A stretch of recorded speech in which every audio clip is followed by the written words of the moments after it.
உலகத் தமிழர்களின் உயிர் நாதம் உண்மை தமிழ் தொலைக்காட்சி. வணக்கம். உண்மை தமிழ் தொலைக்காட்சியின் பிரதான செய்திகள். முதலில் தலைப்புச் செய்திகள். வெலிகம பிரதேச சபை தலைவரின் மரணத்திற்கான காரணம் இதுதான் உறுதியான தகவல். முஸ்லிம் தாதியர்களின் ஆண்டை தொடர்பில் சர்ச்சை. ஜெகத் விதான எம்பியை கொலை செய்ய திட்டம், நாடாளுமன்றில் சலசலப்பு. 2 தேங்காய்களுக்காக மரண தண்டனை விதிக்கப்பட்ட நபர். ரஷ்ய பாதுகாப்பு பிரிவுகளின் காவலில் உள்ள இலங்கையின் பாதாள உலக குற்றவாளி. இனி விரிவான செய்திகள். வெலிகம பிரதேச சபை தலைவர் லசந்த விக்ரமசேகரவின் மரணத்திற்கான காரணம் பிரேத பரிசோதனையில் உறுதிப்படுத்தப்பட்டுள்ளது.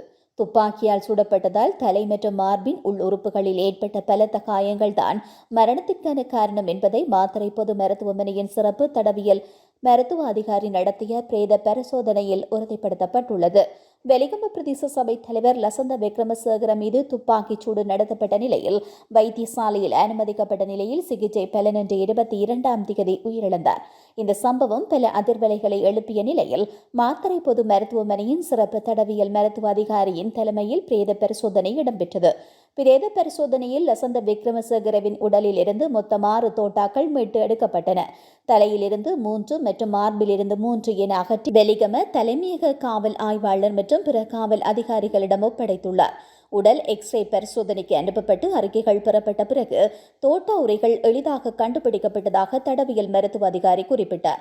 ஏற்பட்ட மரண காயங்களின் தன்மையை கருத்தில் கொண்டு தலைவர் சம்பவ இடத்திலேயே இறந்திருக்க வேண்டும் என்று சிறப்பு தடவியல் மருத்துவ அதிகாரி ஊகித்துள்ளார் என்ற தகவல்கள் வெளியாகியுள்ளன.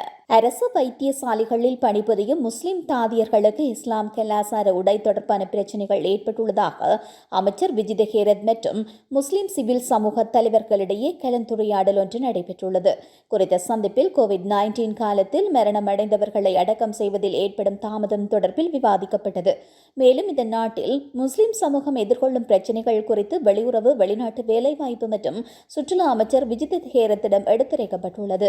அமைச்சில் நடைபெற்ற கூட்டத்தில் முஸ்லிம் தாதியர்கள் உத்தியோகபூர்வ கடமைகளை செய்யும் போது அவர்களின் கலாசார மற்றும் மத விழுமியங்களுக்கு ஏற்ப ஆடை அணிவதை தடுக்கும் எந்த சட்ட கட்டுப்பாடும் இல்லை என்று அமைச்சர் ஹேரத் கூறியுள்ளமை குறிப்பிடத்தக்கது. ஐக்கிய மக்கள் சக்தியின் களுத்துறை மாவட்ட நாடாளுமன்ற உறுப்பினர் ஜெகத் விதான தனக்கு கொலை அச்சுறுத்தல் விடுக்கப்பட்டுள்ளதாக நாடாளுமன்றில் தெரிவித்தார். நாடாளுமன்ற நிலையற்கட்டளை 22(1) முதல் 6 வரையின் பிரகாரம் நாடாளுமன்ற அலுவல்கள் ஆரம்பிக்கப்பட்டு வாய்மூல விடைக்கான வினாக்கள் நேரத்திலேயே அவர் இவ்வாறு கூறினார். எதிர்க்கட்சித் தலைவர் சஜித் பிரேமதாச பிரதி சபா நாயகரிடம் தனது கட்சியின் உறுப்பினரான ஜெகத் விதானகேவிற்கு அச்சுறுத்தல் விடுக்கப்பட்டுள்ளதாக கூறியதைத் தொடர்ந்து உரையாற்றிய ஜெகத் விதான போலீஸ் மா அதிபரிடமிருந்து களுத்துறை பகுதி பிரதி போலீஸ் மா அதிபருக்கு அனுப்பப்பட்டிருக்கும் ரகசிய தகவல் அறிக்கையில் ஜெகத் விதான வீட்டிலிருந்து வாகனத்தில் செல்லும் போது துப்பாக்கிச் சூடு நடத்தப்பட்டு படுகொலை செய்ய திட்டம் தீட்டப்பட்டுள்ளது. கொலையாளி தொடர்பான பெயர் விவரங்கள் தெரிவித்து அது தொடர்பில் விசாரணை நடத்துமாறு களுத்துறை பிரதி போலீஸ் மா அதிபருக்கு அறிவிக்கப்பட்டது. அந்த ரகசிய கடிதம் எனக்கு கிடைத்துள்ளது. அது தொடர்பில் கவனம் எடுத்து எனக்குரிய பாதுகாப்பை வழங்குமாறு கேட்டுக்கொண்டார்.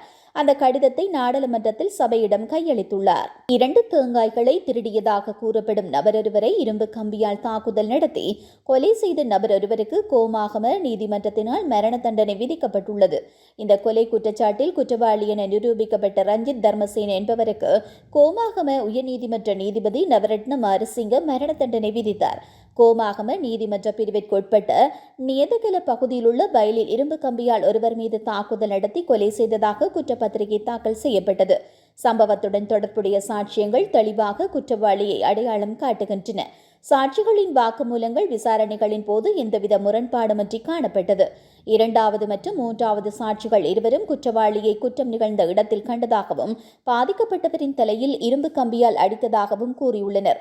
இந்த சாட்சிகளில் எந்த சந்தேகமும் எழவில்லை என்று நீதிபதி தீர்ப்பின் போது தெரிவித்தார். நடவடிக்கையில் சமர்ப்பிக்கப்பட்ட அனைத்து சாட்சிகளையும் பரிசீலித்த போது குற்றவாளி ரஞ்சித் தர்மசேன மீது முன்வைக்கப்பட்ட கொலை குற்றம் நியாயமான சந்தேகத்திற்கு அப்பாற்பட்டு நிரூபிக்கப்பட்டுள்ளது என்று தெரிவித்தார். ஆனால் மற்ற 2 சந்தேக நபர்களுக்கு எதிராக போதுமான ஆதாரங்கள் இல்லை. 3வது சந்தேக நபர் வழக்கு நடைமுறையிலேயே இறந்துவிட்டார். எனவே 2வது சந்தேக நபர் குற்றமற்றவர் என்றும் அவரை விடுவிப்பதாகவும் தீர்மானிக்கப்படுகிறது என்று நீதிபதி அறிவித்துள்ளார். முதன்மை குற்றவாளியான ரஞ்சித் தர்மசேன கொலை குற்றச்சாட்டில் குற்றவாளி என நிரூபிக்கப்பட்டுள்ளதால் அவருக்கு மரண தண்டனை விதிக்கப்படுகிறது என்று நீதிபதி அறிவித்தார். இந்த சம்பவத்துடன் தொடர்புடைய குற்றப்பத்திரிகை 2001ஆம் ஆண்டிலேயே சட்டமா அதிபரால் தாக்கல் செய்யப்பட்டிருந்தமை குறிப்பிடத்தக்கது. ரஷ்ய பாதுகாப்பு பிரிவுகளின் வசமுள்ள பாதாள உலக குற்றவாளியான ரொட்டம்பு அமிலவுக்கு எதிராக ரஷ்ய நீதிமன்றில் தற்போது நடைபெற்று வரும் வழக்கு முடிவடையும் வரை அவரை இலங்கையிடம் ஒப்படைக்க முடியாது என்று அந்த நாட்டின் உயர் போலீஸ் அதிகாரி ஒருவர் தெரிவித்துள்ளார். குடிவரவு மற்றும் குடியகல்வு சட்டங்களை மீறி ரஷ்யாவிற்குள் நுழைந்த அவரை சர்வதேச போலீசின் சிவப்பு அறிவித்தல் அடிப்படையில் கடந்த மார்ச் மாதம் ரஷ்ய போலீசார் கைது செய்தனர். ரொட்டம்பு அமில எனப்படும் பாதாள உலக உறுப்பினர் ரஷ்யாவில் அந்நாட்டு பாதுகாப்பு பிரிவுகளால் கைது செய்யப்பட்டதாக ரஷ்யா சர்வதேச போலீஸ் ஊடாக இலங்கையின் அதிகாரிகளுக்கு கடந்த மார்ச் மாதமே உத்தியோகபூர்வமாக அறிவித்திருந்தது. அவர் பிடிபடும் போது மேலும் சில நபர்கள் அவருடன் இருந்த போதிலும் அவர்கள் குறித்து இலங்கைக்கு இதுவரை எந்தவித அறிவிப்பும் வழங்கப்படவில்லை. இந்த நிலையில் ரொட்டம்பு அமிலவுக்கு எதிராக அந்நாட்டின் நீதிமன்றில் நடைபெற்று வரும் வழக்கு அவர் ரஷ்யாவின் குடிவரவு மற்றும் குடியகல்வு சட்டங்களை மீறியமை தொடர்பானது. இந்த வழக்கு அடுத்த மாதம் மீண்டும் விசாரணைக்கு எடுத்துக் கொள்ளப்பட உள்ளது.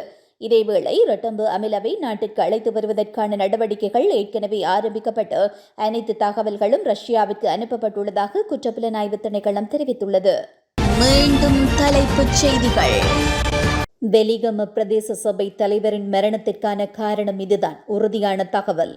முஸ்லிம் தாதியர்களின் ஆண்டை தொடர்பில் சர்ச்சை. ஜெகத் விதான எம்பியை கொலை செய்ய திட்டம், நாடாளுமன்றில் சலசலப்பு. 2 தேங்காய்களுக்காக மரண தண்டனை விதிக்கப்பட்ட நபர். ரஷ்ய பாதுகாப்பு பிரிவுகளின் காவலில் உள்ள இலங்கையின் பாதாள உலக குற்றவாளி. இத்துடன் இந்த செய்திகள் நிறைவடைகின்றன. மேலதிக செய்திகளை தெரிந்து கொள்ள உண்மை தமிழ் தொலைக்காட்சியோடு இணைந்திருங்கள். வணக்கம். உலகத் தமிழர்களின் உயிர்நாதம் உண்மை தமிழ் தொலைக்காட்சி.